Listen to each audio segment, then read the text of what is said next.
기록하는 인간 호모 스크립투스.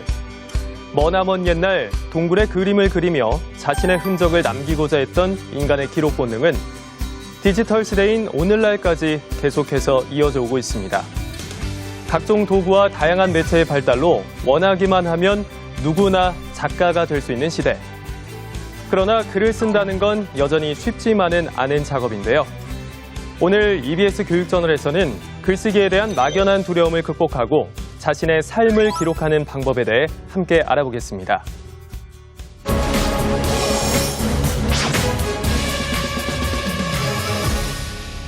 교육이 세상을 바꾼다. EBS 교육저널 이태현입니다. 오늘은 나의 삶을 기록하는 자전적 글쓰기에 대해서 이야기 나눠볼 텐데요. 패널분들 모셨습니다. 한 분씩 소개해드리죠. 먼저 대통령부터 기업의 수장까지 글쓰기 책을 시리즈로 출간하시면서 베스트셀러 작가로 아주 우뚝 서신 분입니다. 강원국 작가님 나오셨습니다. 안녕하세요. 네, 베스트셀러 작가 강원국입니다.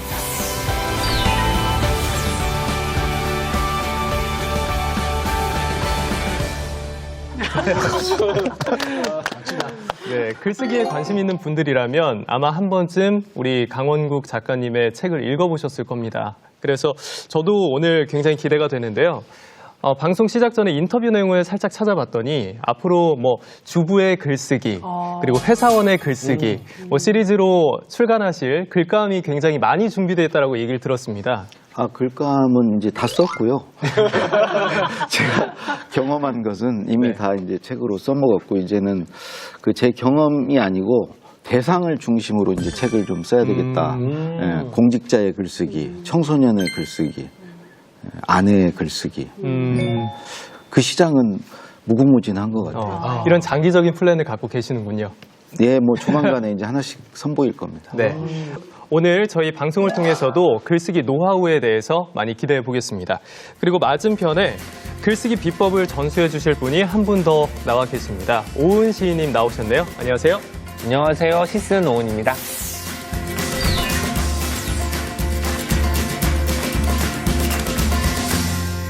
반갑습니다. 네, 반갑습니다. 그 시인님에 대해서도 굉장히 많은 평가가 있는데 특히 우리말, 단어에 대해서 관심도 많고 그 단어의 뜻이 또 잘 표현되는 시를 쓰고 계신다라는 그런 평가들이 많더라고요. 어떻게 생각을 하시나요? 인정하시나요? 인정한 거는 저한테 좋은 일이잖아요. 고맙습니다. 제가 사실 사전을 좋아합니다. 사전을 좋아해서 오늘도 오기 전에 가장 쉬운 단어인 하늘 같은 단어를 찾아봤어요. 하늘이란 단어가 어떻게 사용될 수 있는지 용례 같은 거 좀 살피고 왔거든요. 네. 이따가 그 이야기도 좀 들려드리도록 하겠습니다. 네.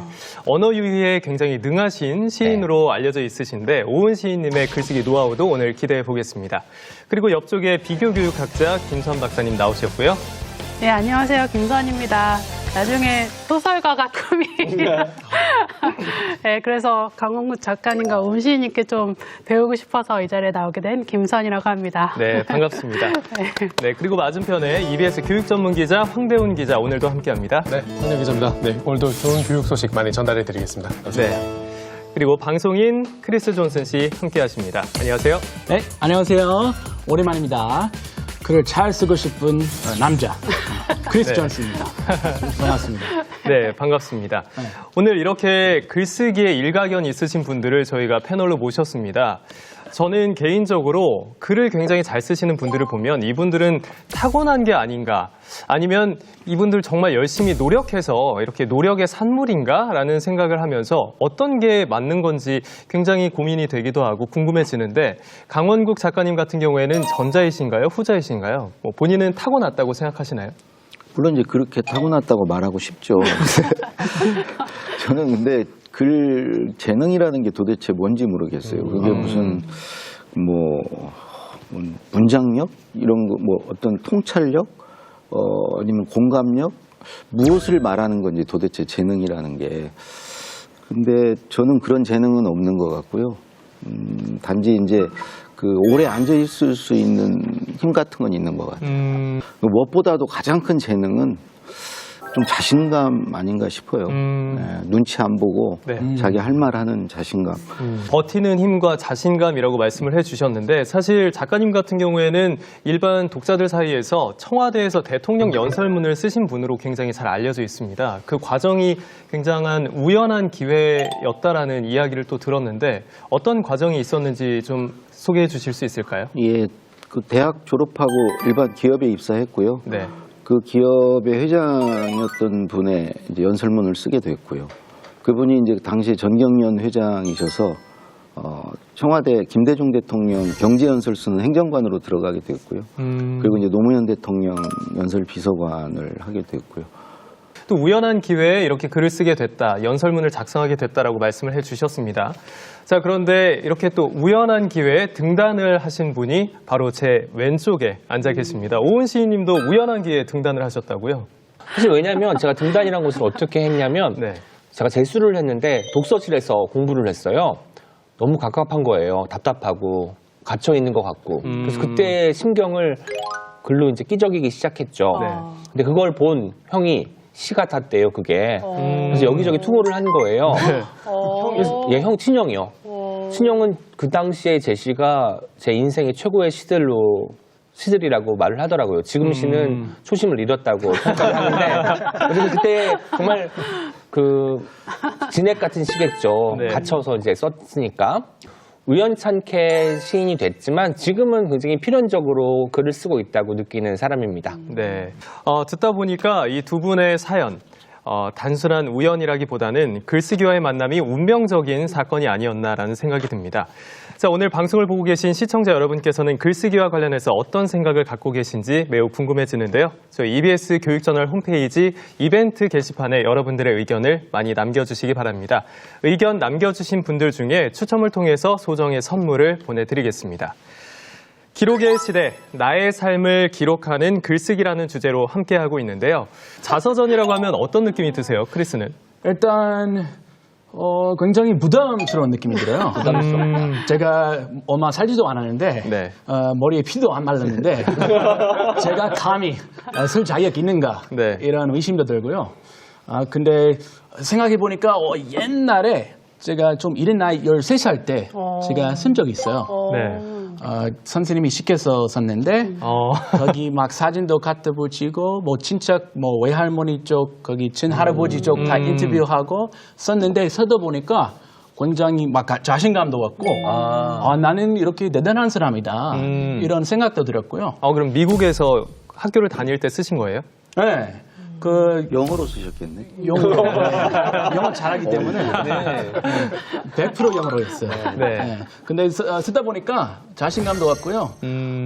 너무 좋은 경험이었던 것 같아요. 네. 김선 박사님은 자서전 하면 어떤 느낌이 드시나요? 이고가 센 사람이 쓸 수 있는 글이 아닌가. 왜냐면 남들이 좀 안 알아줬으면 하는 명까지 다 어떻게 보면 드러내야 되는 거기 때문에 예, 그래서 좀 부담스럽게 한데 저도 사실은 자서전을 써본 네. 적이 있거든요. 그러세요?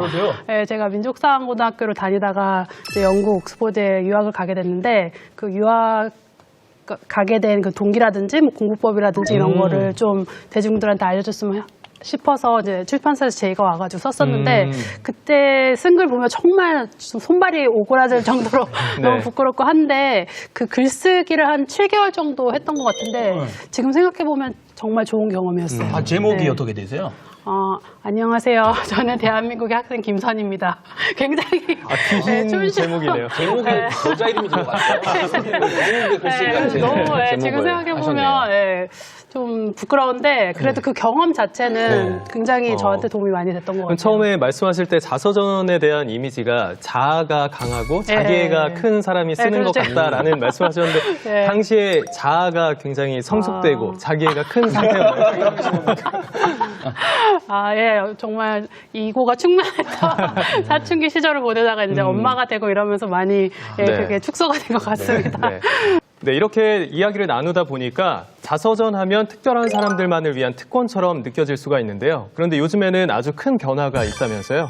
사실 요즘 SNS 같은 데서도 많은 시민들이 글쓰기를 하고 계시고 또 이게 자유롭게 콘텐츠를 올릴 수 있는 디지털 플랫폼이 사실 많아졌잖아요. 네. 그래서 문화센터라든지 복지관 또 여러 지자체에서 운영하는 이런 기관들에서도 일반인들을 위한 글쓰기 수업, 특히 자전적 글쓰기 수업 이런 걸 많이 하게 되면서 이런 자서전 쓰기에 대한 진입 장벽이 이제는 상당히 많이 낮아진 게 아닌가 네. 그렇게 생각이 듭니다. 그럼 평범한 우리 같은 저 같은 평범한 서민 사람들도 쓸 수 있단 말인가요? 기사 검색해 보시면 뭐 이렇게 한 70대 분들이 모여서 자기 인생을 돌아본 거, 혹은 뭐 학교 밖 청소년들이 자기의 그 짧은 일대기를 한번 구성해 본 네. 거, 이런 식으로 일반인들의 출판과 자서전 이런 배출 같은 것들이 많이 이루어지고 있어요. 그래서 상당히 일반인들에게도 자서전 쓰기가 많이 번져가고 있다. 네. 모두를 위한 자서전이 되고 있는 것 같다. 이런 상황인 것 같습니다. 강원국 작가님은 이런 추세에 대해서 어떻게 보십니까? 일반인들도 누구나 다 자서전을 쓸 수 있다고 보시나요?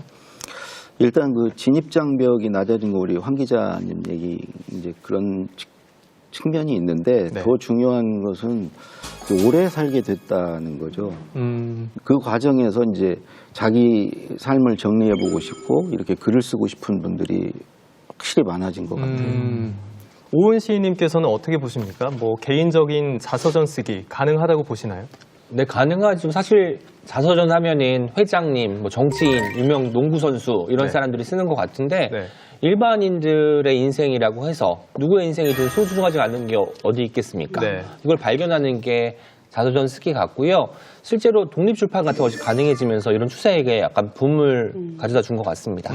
자서전 이런 강의 이렇게 불려서 가끔 이제 가는데 되게 세 가지를 물어봐요. 저는 아주 평범하게 살아온 사람인데 제 살아온 얘기가 뭐 얘기가 될까요? 두 번째는 저 이렇게 글을 많이 안 써봤는데 문장력이 없는데 제가 어떻게 글을 쓸 수 있을까요? 이런 얘기 하는데 사실은 쓸 말이 없는 사람은 없죠. 살아온 나이만큼 다 있죠. 그리고 두 번째로 자기 글은 자기가 제일 잘 쓸 수 있어요. 아무리 우리 오은 시인 같은 글 잘 쓰는 사람이 옆에 네. 대피를 해도 본인보다 잘 쓸 수 없어요. 그러니까 내 얘기를 내가 녹음기에다 대고 8시간 말할 수 있으면 책 한 권 분량 8시간, 10시간 정도. 그러니까 사실 누구나 다 가능한 거죠. 8시간 안에 내 인생 전체를 담아낼 수 있다는 것도 굉장히 신기한 것 같습니다. 8시간 굉장히 긴 시간. 8시간 말하기 쉽지 않습니다. 중간에 쉬었다 해야죠. 좀 먹고 간식도 좀 먹으면서, 네, 당 보충도 하면서. 장 좀 채우고. 네. 사실 우리 사회 청년들 같은 경우에는 이런 자전적인 글쓰기를 반강제적으로 하고 있지 않습니까? 우리가 입시를 겪거나 아니면 취업 과정에서 자기소개서, 스스로를 소개하는 글을 많이 쓰게 됩니다. 이게 어떻게 보면 우리가 지금까지 이야기해오던 그런 자전적인 글쓰기의 하나가 아닐까라는 생각이 드는데요. 자, 이게 처음에는 참 억지로 쓰다 보니까 부담도 되고 굉장히 하기 싫은 작업이긴 한데 하고 나면 또 뿌듯한 마음도 있어요. 이렇게 자전적인 글쓰기에는 나름의 장점이 있다라는 생각이 드는데 이와 관련해서 황대훈 기자가 또 조사해 오신 통계 자료가 있다면서요? 네, 이 자전 글쓰기의 장점이 연구 결과로도 이게 입증된 게 있는데 오늘 몇 가지 간단히 소개해 드리겠습니다. 네. 한국 노년학회 연구 결과에 따르면 이 자서전 쓰기를 하신 분들이 자아 실현을 해야겠다 이런 관심도 많아지고요. 심리적으로 안정감도 커지고 또 내가 뭔가 해냈구나 이런 성취감도 느끼면서 생활의 만족도도 올라갔다고 해요. 심지어 우울증 치료에도 상당히 의미 있는 결과가 있다고 합니다. 이거는 그래프를 보면서 설명을 드리겠습니다. 네. 그룹 자서전 쓰기 프로그램이 중년 여성 우울증 치료에 미치는 영향 이런 논문에서 발표한 내용인데요. 네네. 보시면은 프로그램을 실시하기 전에 자서전을 쓰기 전에는 평균 25.5점까지 갔던 이 우울증 점수가 쓰고 난 뒤에는 평균 5.2점으로 크게 낮아진 걸 볼 수 있습니다. 그럼 이 그래프에 따르면 자전적인 글쓰기가 우울증 치료에도 많은 도움이 된다라는 뜻으로 해석이 가능하겠군요. 네, 그렇죠. 네. 다음 그래프도 한번 보시겠습니다. 네. 같은 논문에서 나온 내용인데요. 자서전 쓰기를 하고 난 뒤에 나에 대한 존중감, 자신에 대한 이 존중감 점수가 평균 4.4점에서 네. 7.6점으로 오, 올라갔습니다. 상당히 파란색 많이 올라갔네요. 네. 상당하다. 모두가 올라갔잖아요. 네. 그래서 이렇게 우울증을 해소하고 스스로를 더욱 존중하게 하는데도 이 자서전 쓰기가 영향을 미쳤다는 것을 알 수 있는 겁니다. 그럼 황 기자님 같은 분이 조금 자존감 저번에 보니까 조금 낮더라고요. 기자님 같은 분한테 딱 좋겠네요. 아유, 저도 모습이. 한번 수강해봤으면 좋겠는데 바빠서 갈 시간이 없는 것 같은데 나중에 한번 찾아보겠습니다. 네, 저희가 지난주에도 방금 전에 크리스가 이야기한 것처럼 자존감에 대해서 이야기를 나눠봤었는데 자존감을 끌어올리는데 자전적인 글쓰기 이런 자서전 쓰기가 굉장히 큰 도움이 될 것 같다는 생각이 듭니다. 자, 자기 자신을 더 존중하게 된다는 연구 결과까지 함께 알아봤는데요. 이렇게 실제로 자서전을 쓰고 다양한 장점을 경험하신 분들이 있다고 해서 저희 EBS 교육저널팀이 직접 찾아가 봤습니다. VCR을 통해서 확인해 보시죠. 평범한 사람들도 자서전을 쓸 수 있을까요? 충남 천안의 한 복지관에서 자서전을 출간해 화제가 된 어르신들을 만났습니다. 자서전의 제목처럼 이 책에 담긴 인생 이야기들은 알록달록 다양한 오색 빛깔인데요. 자서전이 세상에 나오기까지 걸린 시간은 7개월. 이 기간 동안 글을 쓰고 그림을 그리며 자서전 쓰기에 몰두한 이유가 있다고 합니다. 그게 내 마음속에 항상 쓰고 싶은 생각이 있었어요. 왜냐하면 내가 너무 아픈 세월을 흘렀기 때문에 이 자서전을 쓰다 보니까 빨리 쓰고 싶은 거야. 이걸 세상에 알려주고 싶은 거야. 그래서 젊은 세대들은 모르잖아요. 그래서 썼어요. 그래서 내 자서전은 역사를 쓰는 거예요. 역사를. 작년 4월부터 10월까지 진행됐던 자서전 집필 수업. 어르신들은 글쓰기 교육부터 그림 그리기, 문서 편집까지 배우셨는데요. 자서전에 담긴 오색 빛깔 인생 이야기. 한번 살펴볼까요? 내가 살아온 시간을 더듬어가며 생각하자니 너무 많은 시련과 고통을 겪어서 마음이 울컥거리기도 한다. 그래도 잘 참고 견디어서 오늘이 있구나 하는 생각이 든다. 나는 삶의 길목길목에서 변화가 있을 때마다 적응하기 위해 열심히 노력했다고 생각한다. 지금 이 시간, 이 순간이 나에게는 제일 멋지게 사는 것 같다. 정말 행복하다. 자서전 작가로서 복지관에서 열린 출판 기념식에도 참석한 어르신들. 내 손으로 직접 펴낸 자서전을 품에 안은 기분, 정말 남다르셨을 것 같습니다. 작가님 해가면서 사인을 해주라고 가서 쭉쭉 서서 사인까지 해줬어요. 집에 가서 이제 자랑스러워 할아버지 보고 아우 나는 작가님이 됐다고. 행복하죠. 너무 행복하죠. 말로만 생각만 하고 한 거하고 글을 쓴 거를 이제 다시 한번 되돌아보고 읽을 때 그때 성취감 너무 좋죠. 엄마 축하해. 우리 엄마 잘 썼네. 그리고 제 아들 또 칭찬을 해주더라고요. 그래서 또 용기가 생겼어요. 이 토대로 해서 앞으로도 이제 글을 좀 써보아야 되겠다는 생각이 들고 용기가 생기는 거예요. 그걸 읽어줬더니 눈물을 주르륵 흘리더라고. 난 아무것도 모르는 그냥 묻혀서 사는 사람이었는데 이런 걸 글로 다 또 지난 일을 표현해내니까는 아마 좀 조금 태도가 달라지지 않았나 그런 느낌이 들더라고요. 자기를 한번 뒤돌아보는 이제 그런 게 된 거죠. 아, 나는 어떻게 살았나 하고 다시 한번 리바이벌 생각하게 된 거. 뭐가 변화됐냐 그러면은요. 처음에는 내가 이거 할 수 있을까 없을까 망설이는 게 많았는데 자서전을 쓰고 나니까 자신감이 생겨요. 뭐든지 하면 된다. 용기를 내고 한번 해보라고. 그리고 하면 또 느니까. 우선 복지관에 오실 때 그 마음가짐이나 이런 것들이 좀 많이 밝아지셨어요. 좀 어렵게 자서전을 쓰면서 또 그걸 출판하면서 이런 것들 이제 하나하나씩 이제 알려짐과 동시에 본인들도 이제 그걸 공감해 줄 수 있는 누군가가 있다라는 거에 굉장히 좀 만족해 하셨고 또 복지관에 오시면서 이렇게 그 자부심이라든지 이런 것들이 상당히 많이 올라갔습니다. 자서전을 쓰며 성취감과 용기를 갖게 된 어르신들.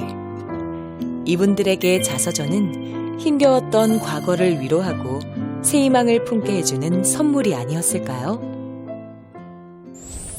네, 영상 보고 오셨습니다. 내 자서전은 역사를 쓰는 것이다 라는 말이 굉장히 인상 깊었는데요. 제가 어르신들께서 쓰신 이 책, 묶은 책을 직접 한번 가져와 봤습니다. 제목을 보시면 오색 빛깔 인생 이야기 이렇게 돼 있는데요. 책 내용을 보면 그림도 그려져 있고요. 또 글이 쭉 써져 있는데 제가 녹화 들어오기 전에 쭉 한번 읽어봤는데 굉장히 재밌더라고요. 누구나 책을 쓸 수 있다는 부분이 굉장히 인상 깊었는데 크리스는 영상 어떻게 보셨나요? 너무 잘 봤고요. 그 어르신들이 이 글을 평생에 한 번도 안 썼다가 처음 쓰니까 네. 그 뿌듯함, 그 미소 막 지어주시면서 아, 나는 작가님이 됐다, 뭐 삶을 네. 가져야지 이런 거 너무 보기 좋았고요. 글을 쓰지 않으면, 기록하지 않으면 그거 과거로 사라질 수밖에 없는 거예요. 그래서 정말 중요한 그런 기회인 것 같아요. 네. 오은 시인님도 굉장히 재밌게 보시는 것 같았어요. 영상 나가는 네. 동안 어떻게 느끼셨나요? 저는 어떤 분이 성취감이 있었다라고 말씀하신 부분이 좋았고 네. 또 마지막에 어르신께서 나를 발견할 수 있어서 좋았다라는 부분이 좋았어요. 사실 글을 쓰는 가장 큰 목표는 나를 발견하고 나를 알기 위해서 쓰는 거거든요. 네. 그게 형태가 어떤 식의 글이든 간에 내가 반영이 안 될 수가 없으니까 결국 글을 쓰는 건 나를 알아가는 과정 같거든요. 그걸 말씀해 주신 것 같아서 참 좋았습니다. 네. 강원국 작가님은 어떻게 보셨습니까? 일단 뭐 보니까 말씀들 잘 하시잖아요. 네. 저렇게 말씀하시는 걸 이렇게 글로 쓰면 되거든요. 그러니까 어찌 보면 글의 가장 좋은 소재는 삶이거든요. 네. 그 삶을 아주 구체적이고 솔직하게만 쓰면 세상 하나밖에 없는 이야기가 만들어지거든요. 그래서 이제 그걸 쓰면 되는데 뭐 되게 자서전 어렵게 생각하죠. 근데 여기 인터뷰 내용을 보고 나니까 저도 아직 그런 걸 못 썼는데 네. 저부터도 글을 쓰고 싶은 마음이 드는데. 자서전 쓰기 강의는 하시는데 아직 자서전을 직접 쓰진 않으셨군요. 그렇죠. 예. 할 때가 된 것 같은데요. 대단하시잖아요. 이렇게 자서전을 써본 분들의 경험담을 접하다 보면 나도 한번 써볼까? 도전해볼까? 라는 생각이 들다가도 글 쓰는 것에 대한 부담을 느끼게 되면서 포기하시는 분들이 굉장히 많습니다. 이런 부담감을 느끼시는 분들에 대한 뭐 이야기도 있다면서요? 그거 영어로는 writer's block이라고 하는데 우리 미국 사람들이 글 쓰다가 이 멘붕이 오는 거죠. 네. 글 쓰는 거 그 막는 그런 증상인데 writer's block 어떻게 막냐, 어떻게 없애냐 여러 가지 의견이 있더라고요. 그래서 혹시 뭐 박사님 의견 있으시면 아니 여기 작가님들 계시니까 제가 알고 싶어요. 저는 제가 고등학교 다녔을 때 저희 영작문 그러니까 가르쳐 주신 선생님께서 Your first draft is meant to be rubbish. 그러니까 너의 초고는 쓰레기일 수밖에 없다 이렇게 얘기를 해주셨어요. 근데 제가 다른 분들보다 저도 이제 연구자가 보니까 굉장히 글을 많이 쓰는 편인데 이 한 표현이 굉장히 도움이 많이 됐던 것 같아요. 그냥 제 초고는 쓰레기니까 그래 너무 잘 쓰려고 하지 말자. 네. 대충 쓰자. 그리고 계속 고치자. 네. 네, 그렇게 생각했던 것 같아요. 그 해밍웨이도 그런 얘기했어요. 내 초고는 쓰레기다, 걸레다. 네. 근데 이제 그거를 수십 번, 수백 번 고쳐서 이제 네. 최종 결과물이 나왔잖아요. 근데 우리는 최종 결과물만 봐요. 네. 그렇죠. 가장 빛나는 결과물, 성과를 우리는 보는 거죠. 그 과정에서 얼마나 그 암중 모색하고 그건 우리가 못 보잖아요. 네. 근데 글 쓰는 사람들은 내가 이제 글을 쓸 때는 그 해밍웨이의 그 최종 결과물과 나의 네. 과정을 비교해요. 그렇죠. 해밍웨이의 과정은 못 봐요. 네. 그러면서 의기소침하고 글쓰기에 대해서 두려움을 느끼죠. 사실은 해밍웨이도 똑같아요. 우리와 다른 점은 여러 번 고쳤다는 거죠. 대문호인 해밍웨이도 그런 과정을 거쳐서 그런 명작들을 탄생시킨 거군요. 그렇죠. 네. 이렇게 첫 문장을 시작하는 것에 대해서 많은 분들이 공포를 갖기 마련입니다. 이렇게 글을 쓰는 것에 대해서 가볍게 생각할 수 있는 건데 우리 대부분은 다 부담을 갖고 있습니다. 작가님, 왜 부담을 갖게 되는 걸까요? 원래 글쓰기가 어려운 일이에요. 네. 예, 그 사람이 하는 일 중에 네. 사실 글쓰기 어려운 일이고요. 그리고 또 자기 어떤 내면의 수준 또는 내면의 어떤 뭘 드러내 보이는 거죠. 굉장히 조심스럽고 부끄러운 일이기도 하고요. 근데 무엇보다도 가장 결정적인 이유는 글쓰기가 두렵고 어려운 것은 많이 안 썼기 때문이죠. 우리가 언제 두려움을 느끼냐면 낯설 때 두려움을 느끼거든요. 네. 그러니까 가끔 쓰는 사람은 가끔 쓰게 되면 이번에 더 잘 써야 되겠다는 부담도 더 느끼고 욕심을 더 내면서 더 쓰기가 어려워져서 또 더 가끔 쓰게 되고 네. 근데 반대로 자주 쓰다 보면 가끔 가다 얻어 걸려요. 이건 좀 괜찮은데? 네. 그럴 때 자신감이 붙거든요. 저는 가끔씩 이제 글을 쓸 기회가 있어서 글을 쓰고 나면 정말 온몸에 맥이 다 빠지는 것처럼 진이 다 빠지는 것처럼 굉장히 막 탈진 상태처럼 힘들어질 때가 있거든요. 이게 굉장한 뭐 에너지 소모되는 작업이기도 한 건가요? 글 쓰는 작업이요? 사람이 하는 일 중에 가장 아마 에너지를 그 뇌가 에너지를 가장 많이 쓰는 일 아닌가 싶어요. 말하는 것보다 더 많이 소모돼요? 그렇죠. 말은 이게 발산하는 거고 글은 수렴하면서 계속 고쳐야 되거든요. 계속 그 자기 검열을 해야 되고 훨씬 에너지를 더 쓰죠. 우리가 말은 수다를 막 떨고 나면 그 좀 후련하고 뭔가 이렇게 풀리는 느낌이 있는데 시원하죠. 예, 글은 쓰고 나면 그렇게 그런 느낌은 못 받죠. 저는 또 오은 시인님께 궁금한 게 있습니다. 네. 대부분 일반인들 같은 경우에는 내가 글을 잘 쓰나 잘 못 쓰나 이런 고민도 많이 할 거예요. 그런데 이제 업으로 글을 쓰시는 분들 같은 경우에는 주변에서 정말 뭐 작문 실력이 대단하십니다. 필력이 좋으십니다라는 이야기를 많이 들을 텐데 그에 반해서 일반인들 같은 경우에는 내가 잘 쓸 수 있을까 이렇게 좀 자신감이 떨어지는 경우가 많거든요. 이런 경우에는 어떤 조언을 해주실 수 있을까요? 사실 자신감은 글 쓰는 사람이 더 많이 들어요. 전문적으로 글을 쓰는 작가라는 칭호가 붙으면 더 부담을 느끼는 거죠. 내가 명색이 작가인데 이런 글을 써도 될까? 라고 해서 저만이 고치게 되는 거예요. 저는 사실 그래서 아까 그 작가님도 이야기하셨지만 해밍웨이 이야기를 했잖아요. 회고를 하고 한 자리에서 오랫동안 앉아서 글을 쓰는 것. 재능이 있다면 꾸준함이 재능일 것 같습니다. 글쓰기에 있어서는. 어떤 사람도 맨 처음부터 달변처럼 말이 나오지도 않고 줄줄줄 글이 나오지 않습니다. 첫 문장을 쓰고 그 첫 문장이 다음 문장을 불러드리고 그것들 사이에 다리를 놔주면서 글을 완성해 나가는 이런 꾸준함. 이것이 좋은 글을 쓰게 하는 요건이기 때문에 전혀 그런 부담감 갖지 않으셔도 될 것 같습니다. 저도 늘 벤치가 두렵습니다. 커서가 깜빡깜빡 거리는 게 저 놀리는 것 같아요. 너 오늘 못 쓸 것 같아. 그런 느낌으로 저를 고동하는 것 같습니다. 엉덩이로 쓴다고 하잖아요. 네. 자리에 앉아서 오래 있으면 써지는 게 글이고요. 해밍웨이도 그런 얘기 했어요. 나는 항상 글쓰기가 힘들었고 어려웠고 때로는 불가능해 보였다. 단 한 번도 글쓰기가 쉬운 적이 없었다. 똑같아요, 우리는. 그렇게 훌륭하신 작가인데 그분 그렇게 느낄 정도면은 우리 뭐 아무것도 아니에요. 오래 버티는 꾸준함이 중요하다라는 말씀을 해주셨습니다. 그런데 제가 이야기를 들어보니까 오은 시인께서도 최근에 이 글쓰기 자신감, 용기를 키워주기 위해서 특별한 강연을 진행하셨다면서요? 네, 작년 제가 한 6개월 동안 혼술쓰기라고 해서 혼자 맥주 한 잔을 마시면서 제가 만들어 놓은 포맷에 이제 글을 쓰는 어떤 프로그램을 진행했어요. 처음에 자기소개서, 일기, 편지, 그리고 반성문, 그리고 미니 자서전도 써봤고 마지막에 유서까지 써봤는데요. 사실상 처음에 백지를 주고 자기소개서를 써봐요 하면은 누가 쓸 수 있겠어요. 제가 다 그 항목을 만들어서 나는 무엇을 좋아하고 무엇을 더 좋아합니다. 그 이유는 무엇 때문입니다. 이런 식으로 나를 소개하는 어떤 것, 나를 알기 위한 어떤 방식의 자기소개서를 써봤고 그런 것들을 통해 사람들이 일단 재밌으니까 한 줄을 쓰기 시작하고 본물처럼 이야기들이 터져나오기 시작하더라고요. 혹시 뭐 씻을 때도 맨정신으로 쓰는 건가요? 아니면 저는 한 잔해서 쓰는 건가요? 시는 가장 명료할 때 씁니다. 고도의 어떤 사고가 필요한 그 글쓰기라고 보기 때문에 술의 힘을 빌려가지고 쓰고 싶지는 않더라고요. 하지만 뭐 그 칼럼이나 에세이는 그렇게 쓴 적이 좀 있긴 합니다. 고백컨대. 저는 술 마셨을 때 시가 제일 잘 써지던데. 근데 저도 한번 써봤는데 다음 날에 보니까 내가 왜 이렇게 썼지? 이렇게 된 적이 많이 있어서 그 뒤로는 술을 한 잔이라도 먹으면 한 모금이라도 먹으면 쓰지 않고 있습니다. 소개해 주신 방법 같은 경우에는 뭐 글쓰기에 대한 막연한 두려움 그리고 자신감이 없을 때 첫 발을 내딛기 위한 가벼운 팁으로 생각하시면 될 것 같습니다. 지나치는 음주는 건강에 해롭기 때문에 그러니까 수비든 뭐든 자기의 루틴을 만드는 게 중요해요. 너 이제 곧 글 쓸 거야 라고 신호를 보내주는 거죠. 뭐 어떤 사람들은 맛있는 디저트를 먹는 사람도 있을 테고 저 같은 경우는 헤드폰으로 음악을 들어요. 박태환처럼 너 이제 글 쓰러 들어가는 거야. 김훈 작가 같은 경우는 연필을 계속 깎는다죠. 아까 그 루틴 따로 루틴이 있군요. 자기만의 글쓰기 위한 의식 같은 거죠. 리추얼 같은 게 있습니다. 이렇게 글쓰기를 준비하기